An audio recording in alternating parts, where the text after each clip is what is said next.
Hello and welcome to the Monday night guest stream. So we are happy to say we are joined today by um, Rachael Smith. I told you I'd go. Happy to say that we're joined today. I I know. think it's just rhyming. Rhyme the whole thing, Ricky. Rhyme it. Oh, I can't. Go on then. You do you want to improve on it? But we are live, No. and we've just had a Smash on. subscription as well. So thank you to Daryl WS for the subscription. Thank you, Before we Daryl. get into it, then I will say that we have got emotes coming. So I have Mm. submitted them. So we should be able to have some fancy emotes at some point. Should be able to And express your feelings in pictures and not words. I'm going to put them up now. The links to the pre-order for Rachel's book, and I will put them back up at the end. But we might as well start as we mean to go on.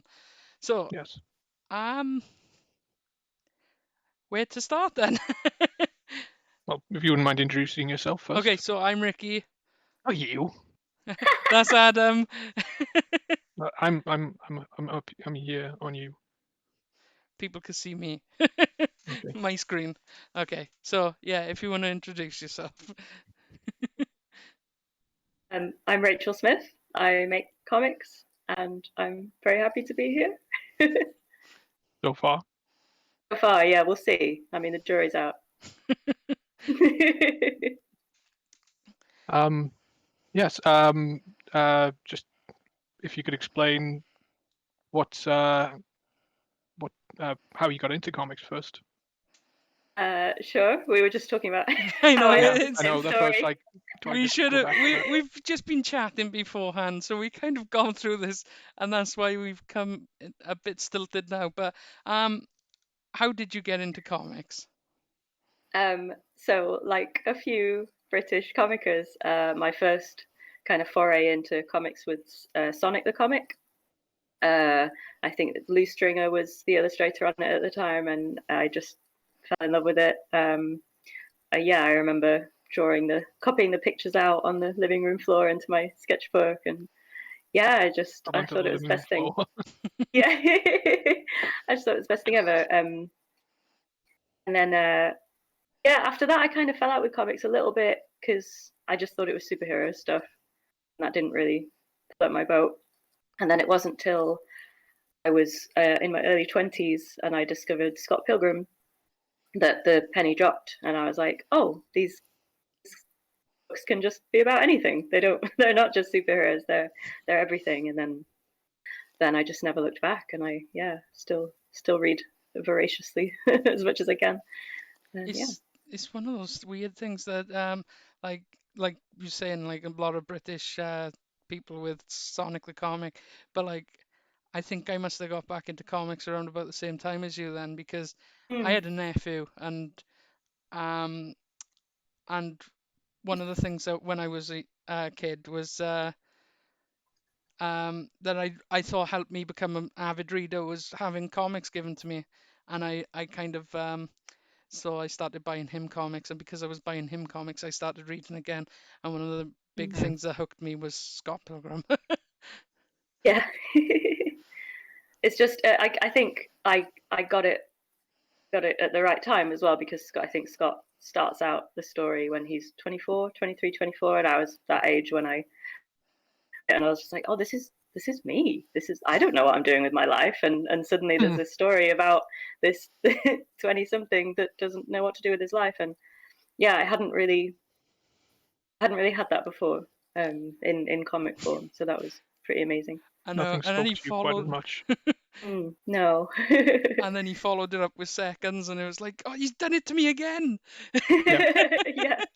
got me in my 30s. Yeah, I was X-Men for me because, like you said, you kind of relate to the character. And as soon as I saw a guy sitting down with no hair on his head, I was like, Charles Xavier, me. It's me.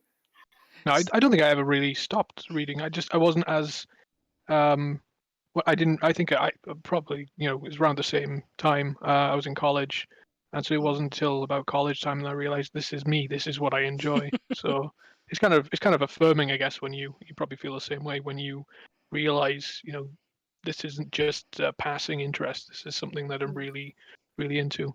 So Yeah. I guess from that, then that probably drawing Sonic, and then you reading comic books. I guess you kind of went, hang on a minute, I can do something with this.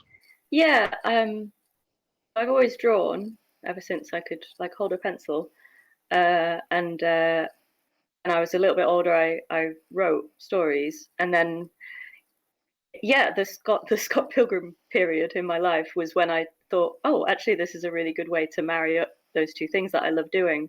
Hmm. And then yeah, I wrote a couple of mini comics that were just really silly stories, but quite funny, I hope. So I did those, and I did a lot of autobio comics. I've always been interested in making work about mental health and issues and stuff like that. And it was actually a idea my therapist came up with at the time. Well, we came up with it together, I guess. And I started an autobio comic called One Good Thing, where I had to just document a nice thing that happened every day to me. And so that was sort of, I started doing that, and that got a bit of an audience. And yeah, then I went to my first convention with a bunch of autobio little mini comics and the two stories I mentioned, and I did quite well for someone who was brand new to the industry, and it was just really exciting to talk to people about what I was doing. And yeah, it was sort of that weekend I was like, okay, I'm going to try and make this my career. And yeah, just very, very, very slowly, it happened. So yeah. I guess that's it's a little bit more, not that, I mean, not the normal in isn't good enough anyway, but having that affirmation, that kind of reassurance that the therapy and the actual, somebody acknowledging that your work is good and binding them to is quite unique, actually. I mean, I'm guessing that quite unique compared to everyone else's in the story. I think that's pretty cool, actually. I mean, me and Ricky just kind of just met up in the pub one day with a bunch of other randoms. Uh, not half as interesting or as noble, I guess, really. But what I was your mean, first? there is a lot of meeting up in the pub as well for Oh yeah, for can't can't be avoided. chatting to other comic people. And yeah, and yeah, that first convention, it was just invaluable because I was so inspired by the amount of work that was being put out by independent creators. And Is the dog barking? My neighbours. So because he's agreeing with me. yeah. So where was the first show that you It went to? was MCM London. I really threw myself in the deep end. Yeah, that's And quite a big one.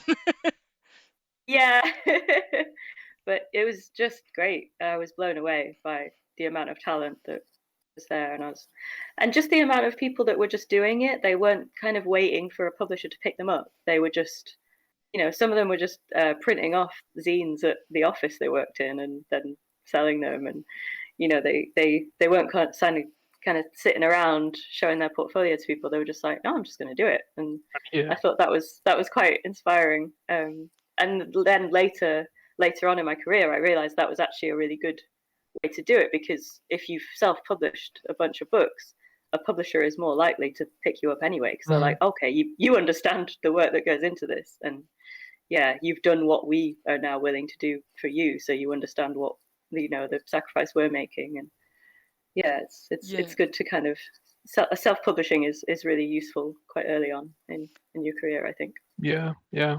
And the And crazy amount of stuff you see as well from self-publishers. We've been lucky to sit next to some great people when we've been at shows, and some of there are no boundaries. You see some Yeah. really crazy stuff out there, and some really cool Mm. stuff as well. and that's the thing one of the most surprising things about when we started going out to shows was how big the British independent scene was. Mm. Mm. Definitely. So how many comics was it between that first show and getting to Wired Up Wrong? Oh, phew. I did. So my first graphic novel was House Party, which came out through Great Beast, and then I had The Rabbit and Artificial Flowers with Avery Hill. And then I think the next big graphic novel was, well, I say big, it's 140 pages. It's not huge, but yeah, the next sort of graphic novel sized thing was Wired It Wrong, which I just did myself. I just kickstarted that. Yeah. Kickstarter's a good place as well when you're. We discovered that quite late actually, but it's fantastic and it's invaluable as well now. I mean, and the amount of you can get done with. Yeah, we put. Sorry, go on. carry on. We put House Party on Kickstarter as well, and I didn't even realize I had an audience that big, but we made quite a bit of money on it and funded it quite quickly. And obviously that was because Great Beast were helping me as well, so I shared my audience with theirs. But yeah, it's very easy. It's very user friendly, and I can say that as someone who's not very good with computer things. If I can do it, anyone can. And everyone should as well. No, it is really cool. It's and again, it's another the interaction with people. I guess when you're not that we ever have, but when you're writing for a bigger company, there's less contact. It's more the higher ups telling you how to do things. When you got people, not that everyone's interaction, not everyone's input is necessary, but sometimes when you get other people's input or their support, it fuels you, doesn't it? Yeah, and it's a really nice way of making your audience feel like part of the project, because like it wouldn't happen without them. If it's a Kickstarter, if you don't make that money, it just doesn't exist as a thing. So yeah, it's a nice sort of feeling of community, I think. Yes, totally. So with Wired It Wrong, it's an amazing book. I bought it. I can't remember which convention I bought it from you at, and then I read it, and my nephew was having going through some of the stuff as well, and it was like, you got to read this, and I've passed it on to everyone. But it's quite raw in places. Was it hard to put that much of yourself out there? I had a big sheet of A4 on my. I don't know if I've ever said this actually. I had a big sheet of A4 on my drawing table while I was working on Wired It Wrong that just said, "No one's going to read this," and I kept just I kept just reading that and trying to believe it. And it's like, well, I don't know. My autobio stuff has always been very honest. There are parts of myself that I do keep to myself. Yeah, for Wired It Wrong, and again for Stand in Your Power, the book that came after that, I did want to be really honest, because I think that's what my readers deserve. I wouldn't want to give them anything less, and just think, and I get messages quite, even now, the book's been out for quite a while now, I still get messages about once a week from people just saying like, this has really helped me. Even people who don't suffer from those kind of issues, like mental health issues, it's at least made it easier for them to communicate with people they know that do. And I just think that's so wonderful. So yeah, it was a little bit scary sometimes, but it's been worth it. Yeah. It's also quite cathartic as well. I was going to say, yeah, putting things down on paper. Yeah, you've got these horrible thoughts, and like getting them down on a piece of paper is actually quite nice sometimes. I guess it's a positive I can't say the word perpetuation as well, where you're, I guess maybe it doesn't always help, but sometimes you're getting feedback from people, realizing you're helping them, and then obviously it boosts your, for a short period of time, but it boosts your own mindset, I guess, as well. Yeah, like I had a lot of, and still do have a lot of people saying that it made them feel less alone. I always say like, well, you coming to me and saying that makes me feel less alone. So the fact that these comics I made about, what I largely thought were just my weird idiosyncrasies, then became, this big relatable project, and that, to a certain extent, that surprised me. And I think, yeah, I feel less alone because I made this book as well, because of how people come to me and talk to me about it. Yeah. Cool. That's cool. So, was that the Kickstarter for you getting, like, doing some of the Doctor Who books and things like that then? Or did that come a lot later on? Doctor Who came before Wired Up Wrong, I think. Oh golly, when was Doctor Who? I've been 2015, 16, 17. I did it for 3 years, the Doctor Who stuff. Yeah, so I did one 1 to 3 page humor strip at the back of the 10th Doctor comics by Titan, which came out roughly once a month. And that was a really fun project. How did you get into it? How did I get that? The then editor, Andrew, came up to me at a convention and asked if I would be interested in pitching for a monthly project. And I said yes. And then I got home to this email from him saying, it's Doctor Who. Do you have a favorite Doctor? And I'd never seen Doctor Who at this point. So I just picked the one. I just picked the one that I fancied the most. And he was like, oh, yeah, so you're a 10th fan. Cool. Yeah, pitch me something about that. And then, so I then binge watched all of the 10th Doctor. That became my job. Like, my housemate at the time was just like, so this is what you're doing all day? You're watching Doctor Who? I was like, yep. This is weirdly my job now. Yeah.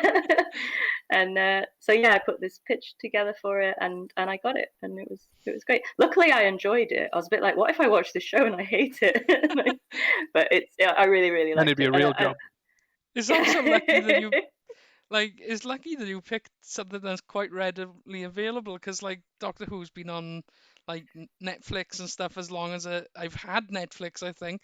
But if you'd picked something like, oh, I don't know, the one with the funny scarf, where would you have watched Tom Baker episodes? Yeah. I don't know. Luckily, I didn't. Luckily, I fancied 10 more than him. So. Good evening, everyone. By the way, we've got a lot of greetings in the chat. We haven't forgotten about you. Yeah. So we've got quite a few people in the chat. So good evening. Having fun with the new emojis, I can see. Emotes. Yeah. They're not emojis. They're emotes. Emotes. So what advice would you have for anyone who's trying to get into comics now? I think one of the biggest mistakes I see people make when they are starting out is they have this big, massive project they want to do. They have like this 5 graphic novel series that they have written, and that's great, and like don't throw that away or anything, but as a first project that's just not going to work. I would do something small because especially if you're learning how to, you're just getting into drawing as well, like your drawing, you're going to get better really quickly, and so by the end of a big project, your drawing's going to look a lot different, and then you're going to be like, oh, do I go back and change it, and in this new style, or and yeah, you're not going to get that with a small one. Also, if you do like a mini comic, sort of 22 pages or something, and then get like a short number of them printed, it'll be cheaper. It's and you just get more of an idea of what's involved in making a comic. And also, it's something you can get out there right away, and you can go to a con and start handing them out and chatting to people and asking advice from other comic creators. We're usually pretty friendly about that. So yeah, I would advise start like now. Well, not right now. Listen to this first, and then start after this stream ends. Start now, but start small. Yeah. Draw on your living room floor with a big piece of paper. Yeah. Good. Sam says, Why It Wrong was really a good read. Every time I draw and read it, the conversation goes up like this. I think everyone has their own Barky. I'm certain I do. Oh, thank you, Sam. And she wants to watch the original. I hope your Barky is manageable, a manageable size. Like a corgi, not a Irish wolfhound or something. And one of our Sorry, our viewers is pre-ordered and looking forward to it. Oh, thank you so much. Hey. Sorry for interrupting. It's fine. I was going to say, should we talk about Barky? Is that going to? That's maybe fine. People listening that are like, "What the hell is that?" Yeah. No, let's just leave it. Yeah, go on. Okay. You have to pre-order the book, otherwise you're not going to know. So Barky is. Sorry. Oh no, I was just gonna go into it, but go on. Sorry. Barky is a big imaginary black dog, and it's the way I kind of visualize my depression and mental health issues. And it's kind of shorthand in the comics for how big he is depending on how much I'm struggling that day. Like if he's so big and he's lying on top of me so that I can't move, that just means I'm having a very bad day. But sometimes he's so small I can put him in my pocket and just get on with my life, and that's what you want. The book that came after Wired Up Wrong, Stand in Your Power, I introduced Friendly, which is a white dog who kind of represents my optimism and common sense. And yeah, they kind of play off each other. And again, Friendly is, if I'm having a good day, Friendly's very big and can sort of carry me around on her back. And if it's a bad day, she's very small and isn't very loud. And yeah, that just became shorthand in the comics for how I was feeling. And that's sort of carried across in my later autobio comics, which I did during the quarantine, which is the book, my newest book, which will be out in May, called Quarantine Comix. Which you're no doubt seeing the in the chat, guys. Seeing the pre-orders for.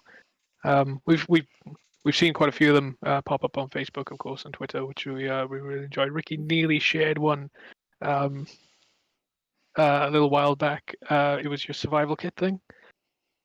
Oh, but, nice. Yeah, we didn't think that. Yeah, we didn't know if it would be one of the little items would be our audience followers. Yeah, items on there.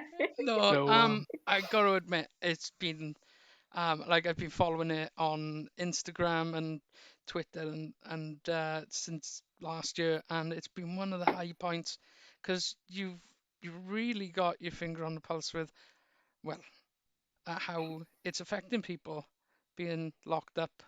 Thank you. At times, I've been sat there feeling so miserable, and then I see I'm not alone. I honestly highly recommend it because, like, it's one of those things that during lockdown I've enjoyed reading, because yeah, it just put into words and pictures how I was feeling at certain periods in this time. I did mention earlier on a tweet that I was going to gush. So, yeah, so that's what I was going to say about it. But and well, thank you. Just in case some of your viewers, Twitchers, followers, just in case some of the followers don't know, Quarantine Comix was a project I started in the first lockdown, so a year ago, scarily.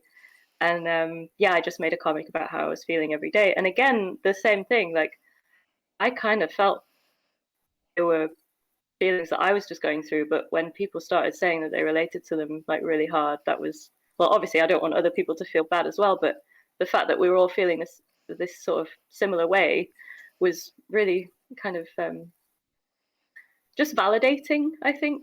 And then that became like people would then talk to each other over Twitter and stuff about it, which was really nice. So yeah, people were reaching out to each other, and it was like, again, it felt like a community. And yeah, so I just put them out for free on my social channels. And as I'm still doing them, it's very sporadic at the minute, but it's nowhere near what the pace I was going at, which was completely unreasonable. I think there were some days I did like 4 in a day. I was just like, I have so much to say about this, and I would do 4 a day. Now it's probably about once every 2 weeks. But yeah, so the first 200 are now being collected in a book, which you can pre-order wherever you pre-order books. You don't have to pre-order it in the links in the chat. It's whatever your favorite way to get books are.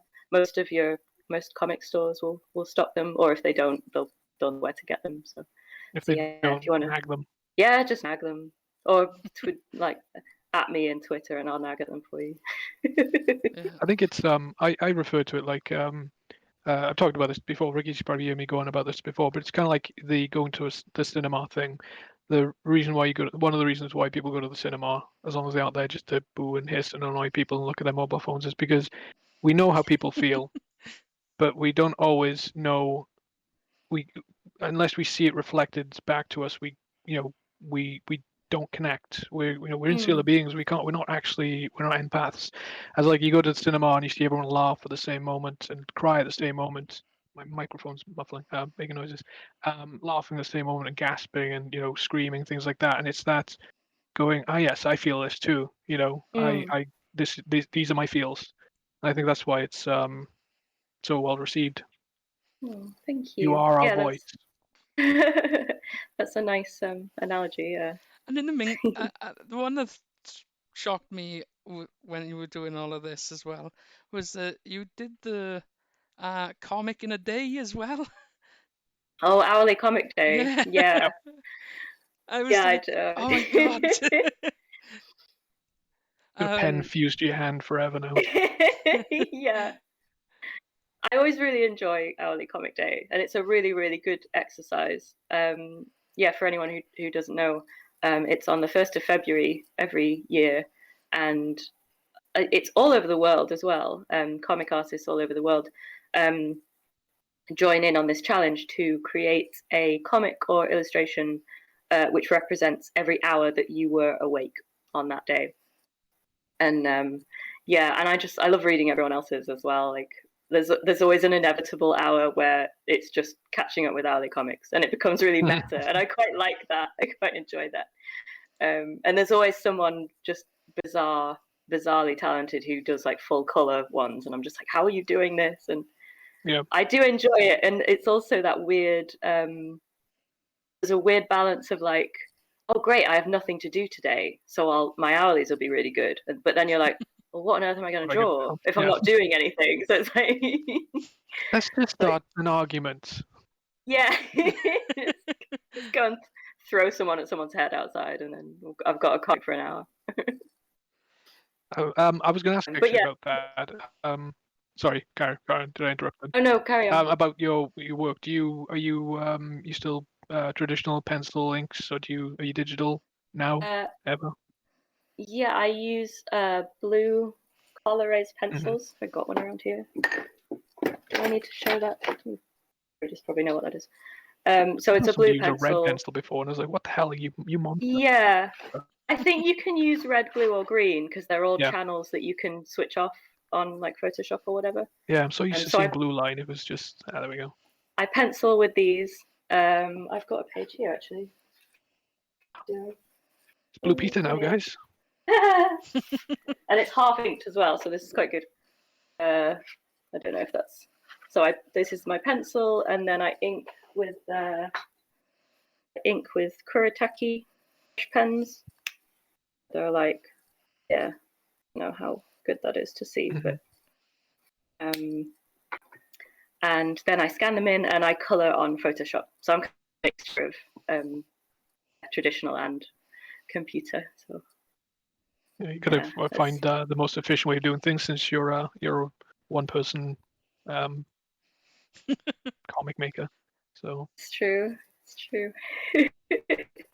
Yeah, the Quarantine Comix was similar, but obviously, yeah, I only coloured like one every 10th one for the first 150 or something. So, and that was just a brush pen and a boxes with a Sharpie, just to keep things a bit lowbrow.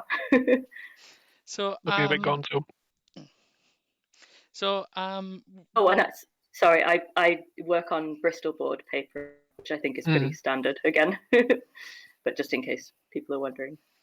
So what's next? Like obviously you're still posting like Quarantine Comix, but any plans for what you're doing next, or is it just continue until Just we're depend how long allowed to go quarantine goes outside? on.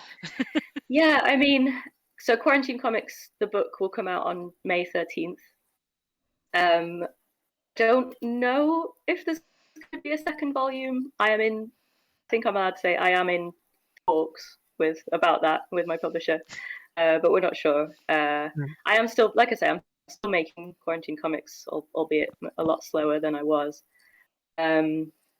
I'm working on a book. The page I just showed you was from a story called The Queen's Favourite Witch, which I'm illustrating, and it's been written by Benjamin Dixon and will be published by Paper Cuts with a Z, is an American publisher, so with a Z, not a Z. And that'll hopefully be out later this year, depending on how quickly I can finish it. And that's it right now, I think, that I'm allowed to talk about. I've got my fingers in some pies. It's good. So, Can you tell us anything about the actual book? While I disappear off shot. I was going to check what date it was. About the Queen's Favorite Witch. Can you tell us anything about it? Yeah, it's set in like medieval London, and Daisy Sparrow, a young witch, wants to compete for title of the Royal Witch in Alice. So it's kind of about her adventures there. She doesn't really fit in very well, which is, something I write a lot about in my work. Is mainly about trying to fit in and finding your people. And yeah, she makes a couple of friends, and it's very nice. One of her best friends is a talking rat called Nathaniel. It's one of my favorite characters. And yeah, it's been a really, really lovely project to work on. I love the characters. Ben's written really rich characters, so yeah, I'm excited to do that. I'm on the home stretch now with that one, so yeah. How long will it be? Is it going to be a graphic novel, or is it going to be limited? It's going to be a graphic novel. It's 98 pages, and it's YA. So yeah, for all ages. And when that's ready, we'll obviously announce it and do whatever we need to. I will keep you updated. So I did have something. I'm gone. Sorry. I make ticking noises. Should I keep talking just to really hassle you? No, help you no, remember. you're okay. So have you got any conventions lined up for this year? Are you going to go to any of the ones that are being announced for the end of the year? Yes, all being well. I very much hope so.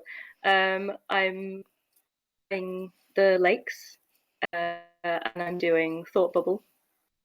I've recently said yes to one called Meanwhile, which is in Coventry. I'm not sure that's been announced yet, but that's shaping up to be quite an interesting one. And I'm just going to take a look at my wall chart.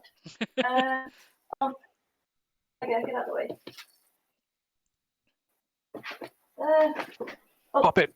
And there's one in Reading called Reading Comic Con. So I've got those 4 lined up right now, and I really go ahead because we were just saying before we started recording, I miss conventions so much. Being a freelance comic creator, it's really cool because you get to stay at home all the time, but it's also quite lonely sometimes. And being at conventions and talking to your audience is just, it's really nice, and I've really missed that. Yeah. So And purely professionally, there's nothing that really compares to it, does it? I mean, you can sell yourself online. That sounded really bad straight away as soon as I said that. You can promote your stuff online, but seeing people face to face really kind of sells it, I think. Yeah, and just people being able to pick your books up and flick through them is, you can't really do that very well online.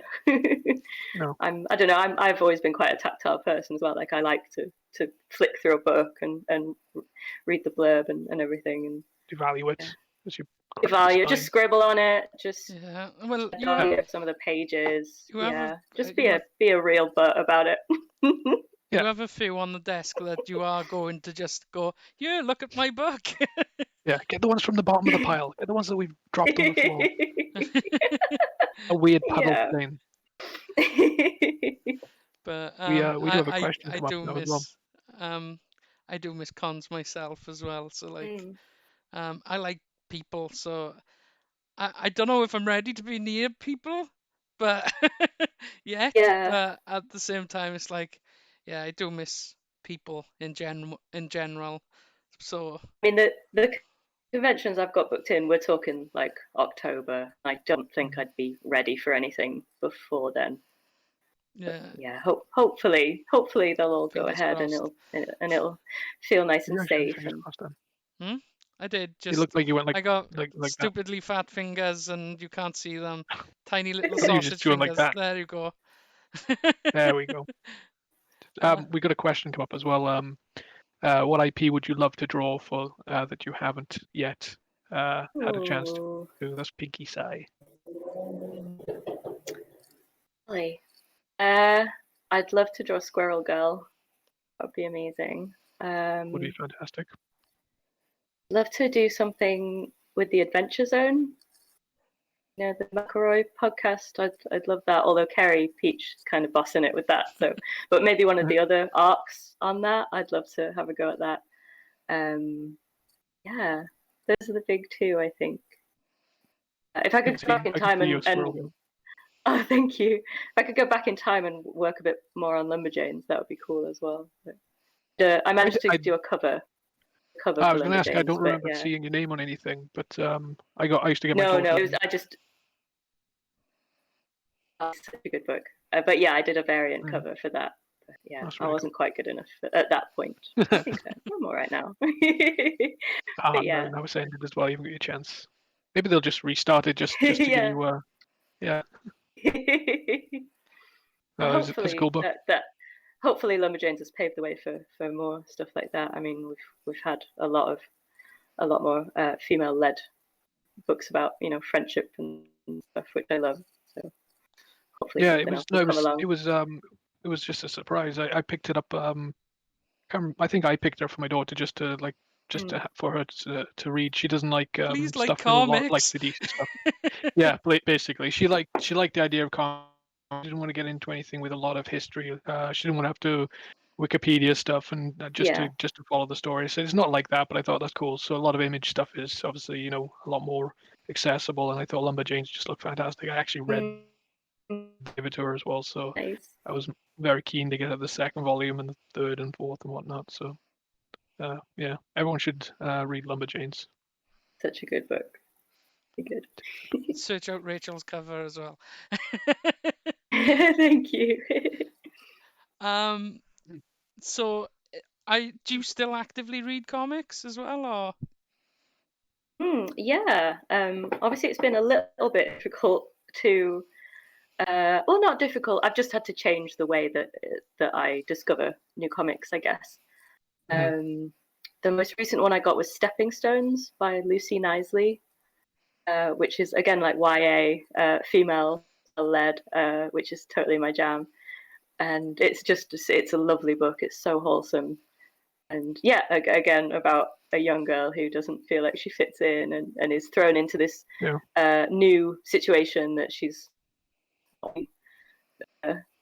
able to deal with, but it's kind of about overcoming that, and it's really lovely. And I don't know, I wonder if I'd have I wonder about whether me at that age having those books to read, whether that would have really helped me, and I think it would. So yeah, just the fact that those books exist now for kids growing up now is really nice. Yeah, what else have I read? Going back to the Adventure Zone, I got the new issue of that, or the newest one that I can get right now. It's Petals to the Metal, which is really good. And John Allison is always putting stuff online. He's like a machine. So I've been catching up with Steeple, his latest creation. So yeah, there's been so much. I mean, I think for the big publishing companies, it's pandemic kind of hurt them a little bit. But for all the people, like they've just kept going, and the stuff they've put out during this year and a half has just been pretty phenomenal. So it's a new challenge for them, I guess. Yeah, definitely.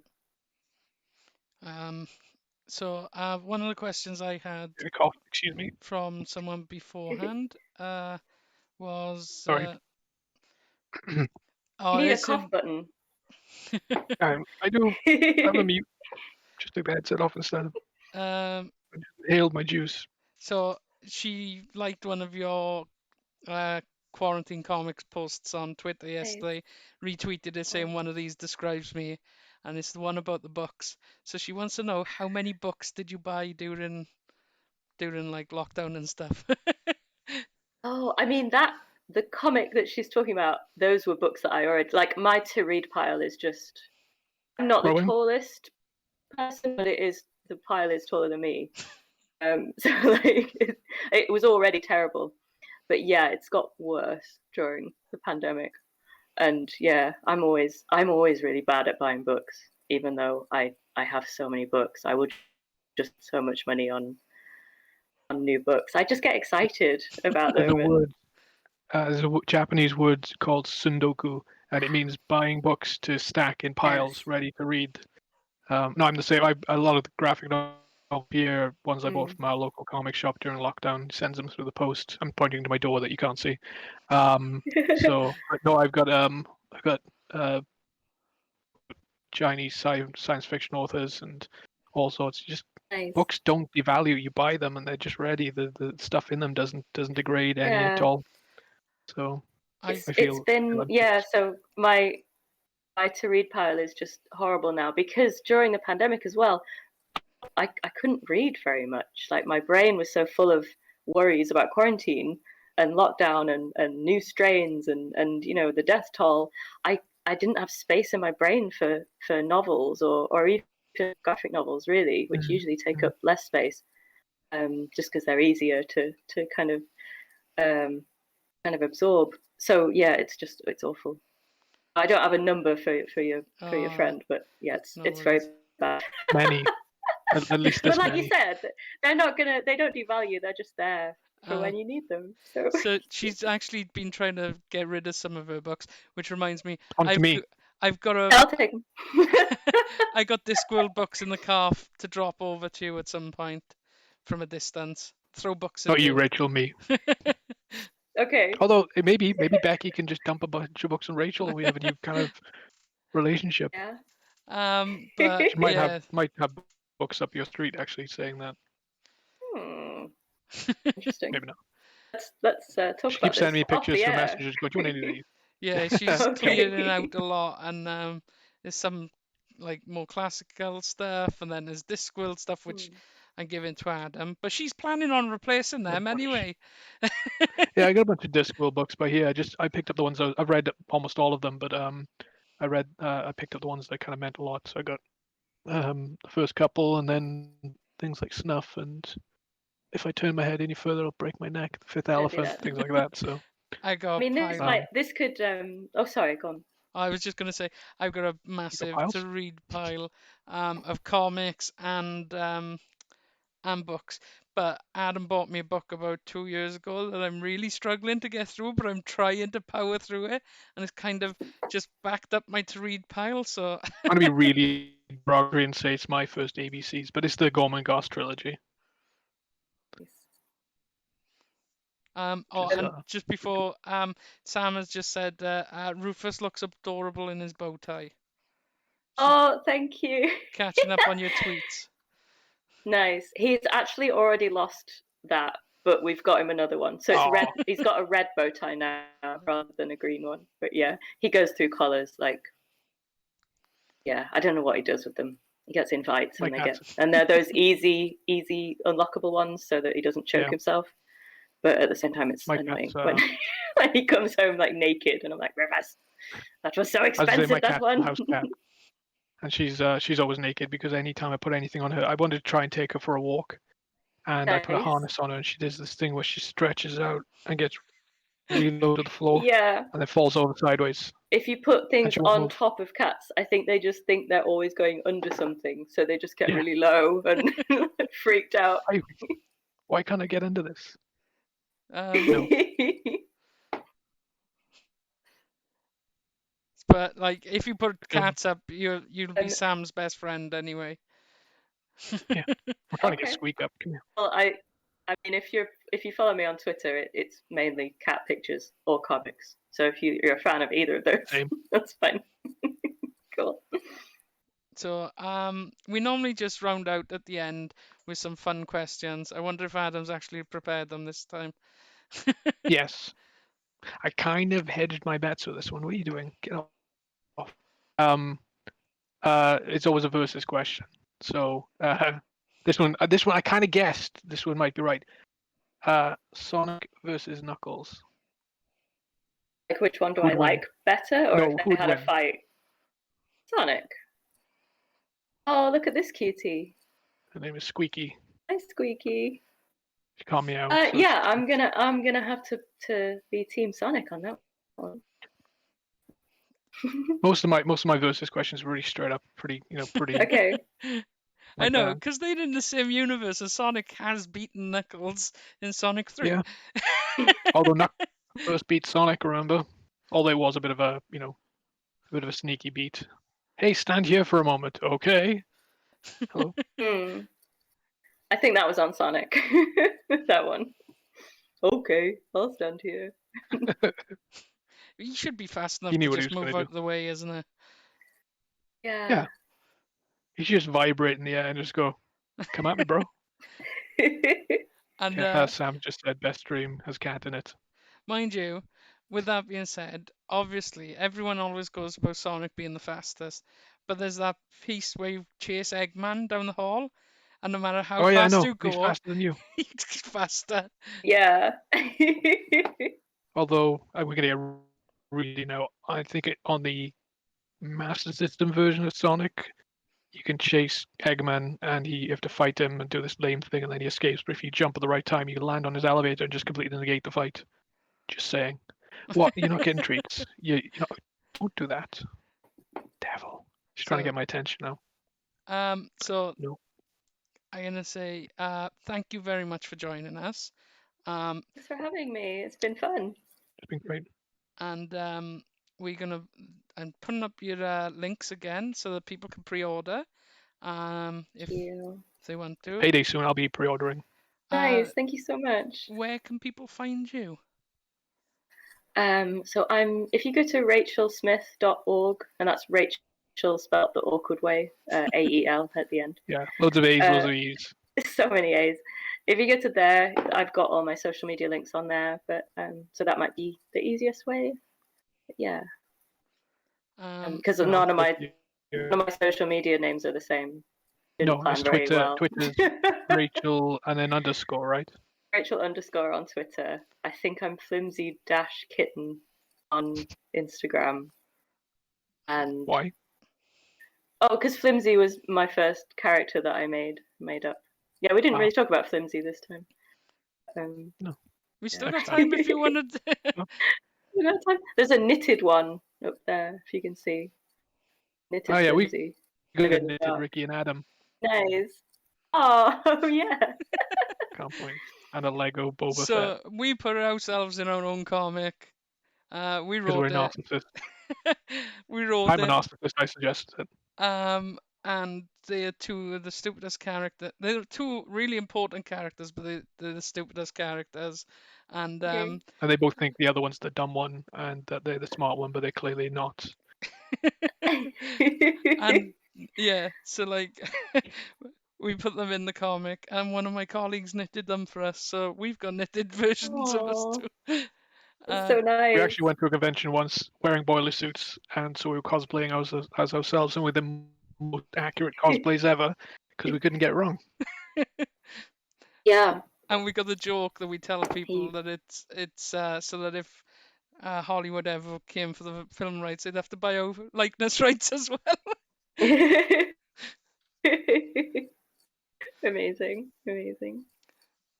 Um, Me and my friend Heather were talking about who we would cast if they made a Quarantine Comix film, who we would want to play like us. I think I would really like Kat Dennings to play Yes. me. And we think Heather could, Jodie Whittaker would do a really good job of Heather because she's very northern. I think I've only ever seen Heather in cartoon form, so Okay. I take your word for it. I've seen Jodie Whittaker in live action form, so okay. Yes. Rufus would, of course, play himself, I think. Yes. Think Who you would have it who any would other way. voice the two dogs? I think we talked about this. I can't remember what we said. That's a really good question.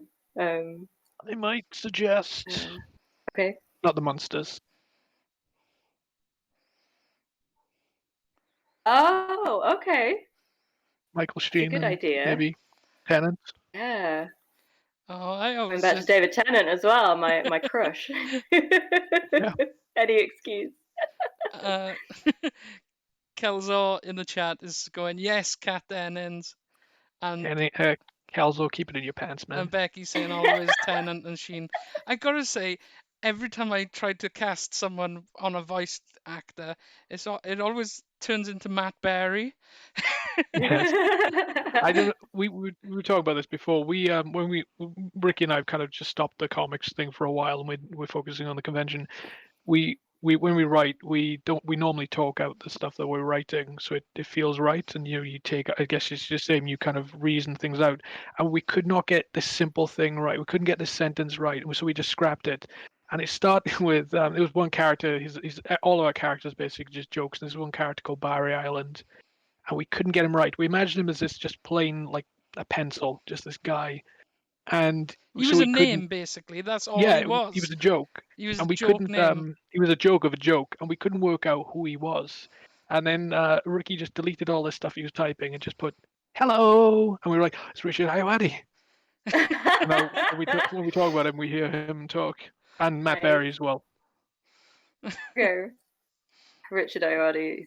I love Apple and Onion. Do you watch that? So No, No, I good. haven't what's that? seen that. Okay. He plays Onion. He does it so well. He's so good. I think you can just watch them on YouTube. I'll check him out. It's a wonder that I you think my haven't Yeah, daughter's been. got a crush on look, Richard Apple Ayoade, and and Onion. I'm all for that. It's a wonder Okay, that well, if you'd like to see him in Onion form, no, that's for you. it hasn't been And yes, I do. suggested because I've been watching the clips of him, Travel Man, Yeah, and yeah, yeah. Yes. and it's like, oh my God, like him and John Hamm in China, I think it is. It is just like